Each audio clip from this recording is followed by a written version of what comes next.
C'est ce vendredi 15 octobre 2021 que s'est refermée la 13e session ordinaire, dite administrative du conseil municipal et départemental de la ville océane.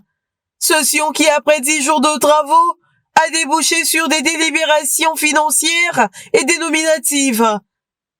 Les conseils départementaux et municipaux ont adopté à l'unanimité avec amendement le budget supplémentaire du conseil départemental et municipal et la délibération s'y rapportant.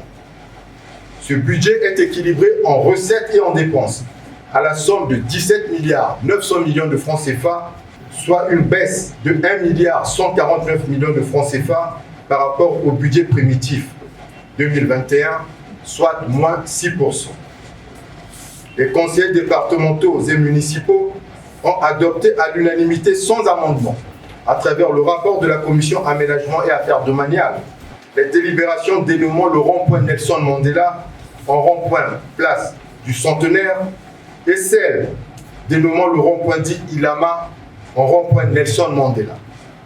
En rapport aux différents points passés en revue par les élus locaux, le président du bureau exécutif s'est fendu de quelques orientations pour de meilleurs lendemains. Au cours de nos travaux, nous avons en toute responsabilité revisité notre budget pour l'adapter au contexte actuel, dominé par la double crise, je vais dire la triple crise, économique, financière et sanitaire.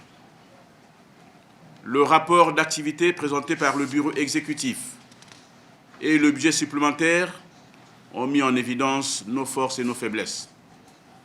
Si des avancées certaines ont été enregistrées et réalisées, il y a lieu de reconnaître que beaucoup reste à faire et le chantier en notre présence commande de la prudence.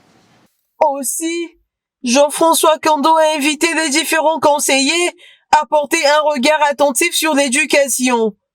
Enfin, 12 jours après la rentrée des classes 2021-2022, dans un format toujours dicté par la Covid-19, il est de notre devoir d'y porter un regard attentif et d'y placer le curseur scrutateur, car l'école est le meilleur moule pour forger l'être social, l'être rationnel, l'être esthétique pour un Congo meilleur de demain.